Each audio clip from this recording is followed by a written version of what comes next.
Because I have a working theory that what we mean by that word in the 21st century is not what we thought of it as in the 20th century. Because most people, when they think of censorship, will think of government agents passing some sort of law that they can come and stop you, physically prevent you from saying this, or they can arrest you if you write that, or something along those lines. Censoring a specific thing and stopping people from saying it or doing it or publishing it. But I don't think that's what censorship means increasingly in this age of online communication. Because I think we're dealing with a different kettle of fish, if you will. And I think of this specifically because in my recent Decade of Dominance episode of the podcast, where I was getting people to tell me about how they found the website and found my work, I was surprised, although I probably shouldn't have been, but I was surprised how many people discovered my work by finding a related video in YouTube. And they click on the related video and they see a corporate report video and they think that's interesting and they start watching more and more. Now that's an interesting phenomenon, and that is how apparently a lot of people first discovered my work. And it does make sense, and it shouldn't be surprising, but it is precisely because that is obviously something that the powers that shouldn't be increasingly do not want to have happen.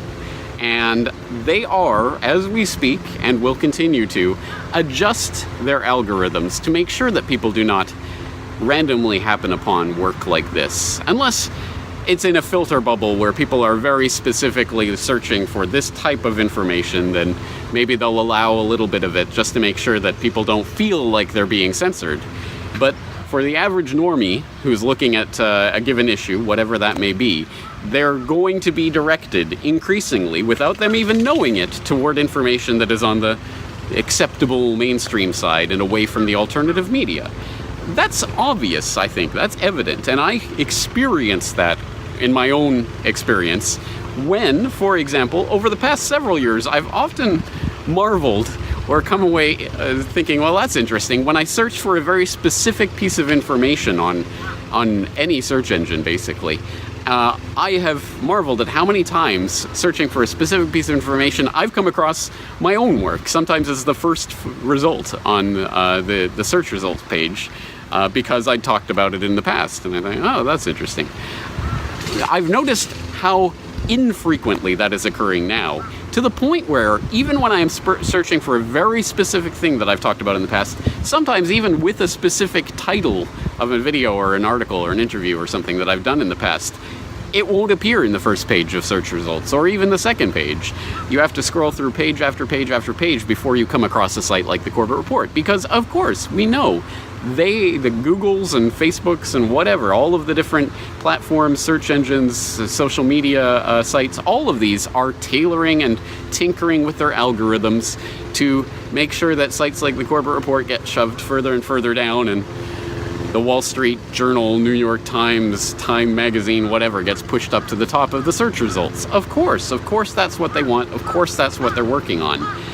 That, I believe, is more along the lines of 21st century censorship. And the analog might be, of course, the mother of all 21st century police state analogs, Winston Smith, sitting there in the Ministry of Truth, putting information down the memory hole.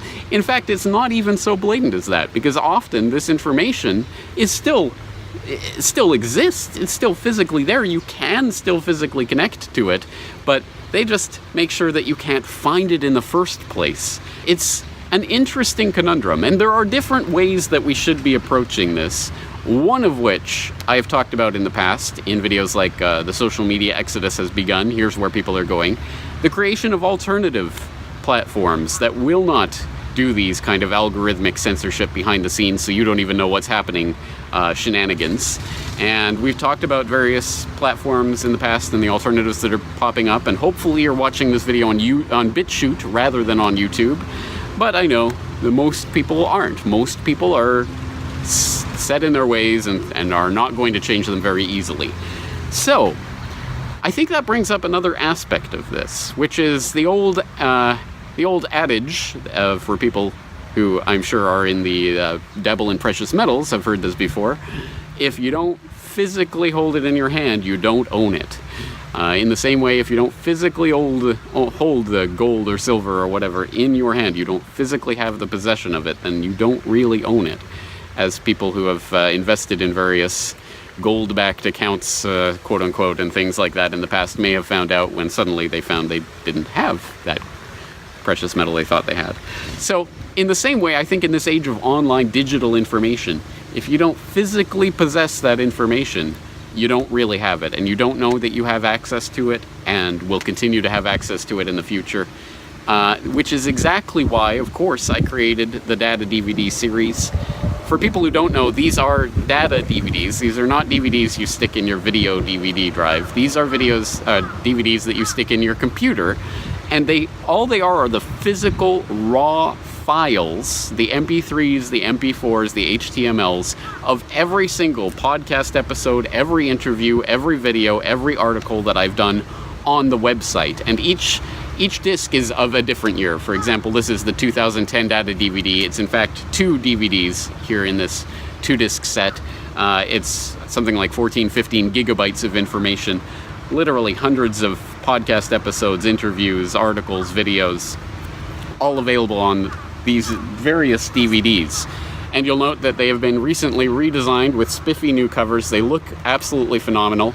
That's by Mike Krentz of MikeKrentz.com. If you like these new designs, please do leave Mike a note to let him know. He does some incredible work. But that's the spirit, that's the idea behind these DVDs, is that I want people to have physical access to them. And of course, all of these MP3, MP4, HTML files are available for free download on the website as it is, so you don't have to buy a DVD, you don't have to do anything, just go to the website and download to your heart's content.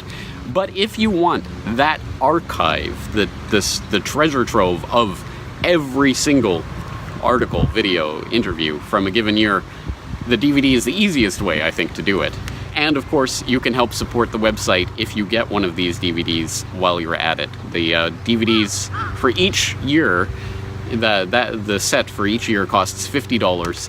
That's including shipping and handling anywhere in the world. And each set includes literally hundreds of hours of programming. So it's exceptionally important that we have physical access to this, which is why I always recommend, whenever you find anything online, Corbett Report or otherwise, that you think is valuable, download it, save it, store it to an external hard drive so you physically have access to it in the future, because you don't know how that's going to be delisted, delinked, or otherwise tampered with in the future in the 21st century form of censorship. Now, let me be clear. These data DVDs, if you are a casual viewer of the Corbett Report, if you dabble in and out, if you like a thing here or there, these are not for you. You can go and download the files from my website individually, that's fine. But this is for people who really, really understand the importance of this information, really care about the Corbett Report website and the work that I'm doing. For you, this is I think, a handy archive, and as I say, it helps support the work while you're at it. So you can find out more information about these at corbettreport.com/data-DVD. And I am interested to hear your own experiences with this 21st century censorship. How do you see this playing out? I don't think that the internet shutdown, that they're going to turn everything off and they're going to start shutting down websites per se. I don't think that is in the cards, because I think it's to the powers that shouldn't be's ultimate benefit to have the internet and have it functioning. But of course they want the controlled, directed internet, where people don't even know the information that is being occluded from them. They're going to be directed this way or that without them even knowing it, just through the algorithms that they put through in these search engines and other things. So if you have experiences with that form of 21st century censorship, I'd be interested to hear about it, and also your thoughts on how we ultimately combat that. So, with those heady thoughts in mind, that's the thought for the day. I am James Corbett of CorbettReport.com. Thank you for tuning in, and I will talk to you again very soon. The Corbett Report is brought to you by the Data DVD series. From 2007 to 2016, each set of Data DVDs contains every podcast, every article, every video, and every interview from that year of the website. Celebrate the Corbett Report's decade of alternative media dominance by owning it all.